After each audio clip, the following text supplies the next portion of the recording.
Underground bunker. You want some news? I got some news. Well, this morning we have a terrific interview with Mark Bunker.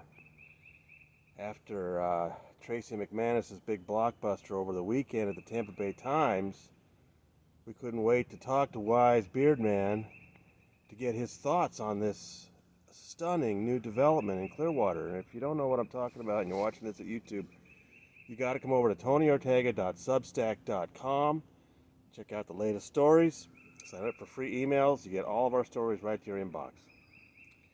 Well, a couple years ago, Tracy had an amazing investigation where she showed that after David Miscavige, a leader of Scientology, was spurned by the city in his efforts to try to get a hold of this little parcel of land right behind the Fort Harrison Hotel, he was so angry. He obviously directed a bunch of wealthy Scientologists to buy up as much land as they could in downtown Clearwater and up near the North Marina area.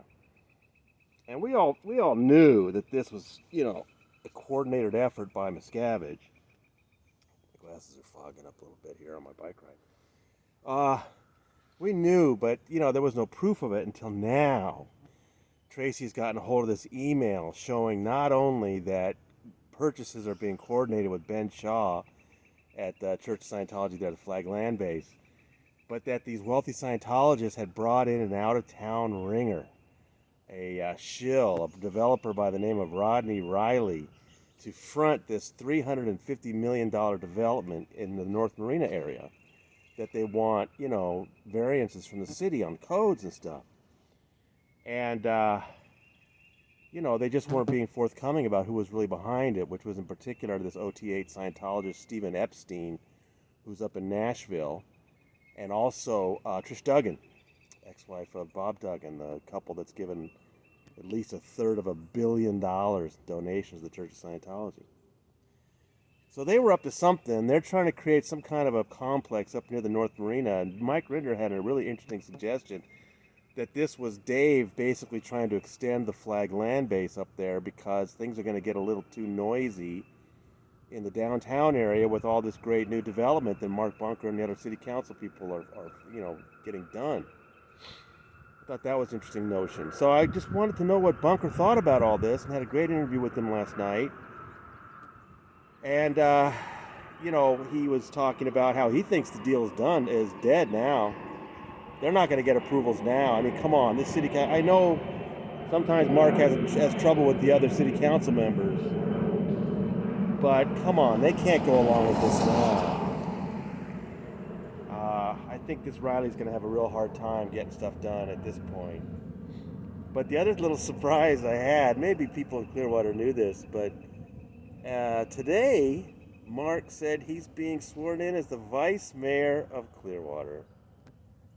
Gosh, I think back 20 years ago when he was the cameraman for the Lisa McPherson Trust. I had first kind of run into him in LA, and then he was out in Florida as a cameraman for Lisa McPherson Trust, and then all those years later moved to Clearwater. I thought, why are you moving to Clearwater? And then ran for city council, and he got on. And now he's vice mayor. I think that's so great. And, it's this odd situation where the elected mayor, Frank Hibbard, suddenly up and quit with a year left on his term. And I know a lot of you are very suspicious about the timing on that with Tracy's story. But, Mark really told me that he really believes it's just that Frank Hibbard got tired of always being the one vote that was opposed to the other four on the council. It was always a 4-1 vote, 4-1. And he got tired of always being that one person, and he just didn't like these plans for a new city hall and stuff. So Bunker really doesn't think it has anything to do with Scientology. But it is interesting that he left with a year left in his term, and right when this story about Scientology's sneaky plans came out. I know some of you love the idea of maybe Mark Bunker becoming mayor of Clearwater. I think that would be great. It's just... remember, when he got onto the city council, he won a plurality of votes, not a majority. So I don't know if he's got the support to become mayor in an election. But he's done so much good in the 3 years he's been on the council. I think he's shown that he really cares about the city and not just about the issue about Scientology. So who knows? Maybe people have figured him out and like him. I certainly do, and I'm just thrilled that he's vice mayor. And please come by the Substack, TonyOrtega.substack.com. Read the interview with Mark. See the things he's got to say about this sneaky new plan of Scientology that was, uncovered once again by Tracy McManus, a terrific reporter at the Tampa Bay Times. So many things going on. Today, Tracy has a story about the Baxter case getting shoved into arbitration, which we broke that news Friday night. And I just want to point out one thing. Tracy has editors who write headlines. I thought today's headline was particularly weak, and I'm sure Tracy had nothing to do with it. It's just, look, this was an important labor trafficking lawsuit that named David Miscavige as a defendant, and it has been derailed. It has been crushed, basically, by David Miscavige's legal team. So the way they kind of worded it, like Scientologists will sit in judgment, it's just, you know, this was a blow. This was a legal blow, just like Valerie Haney's case, just like the Luis Garcia case.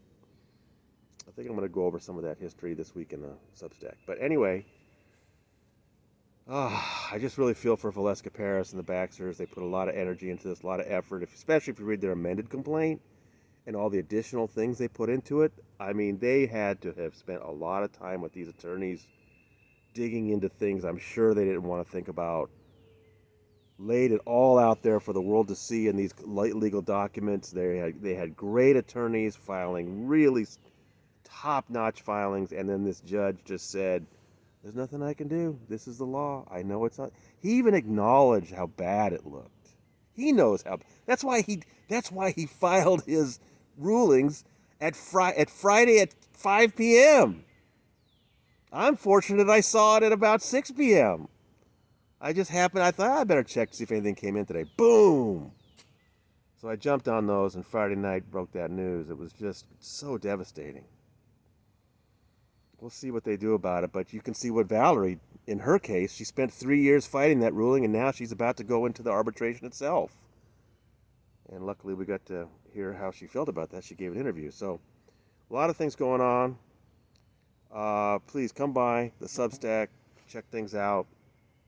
And we're in our final preparations, flying to LA a week from this Saturday to get ready for this retrial. Yikes. It's going to be interesting, though. A lot of interesting rulings in that case, too, from Judge Olmedo.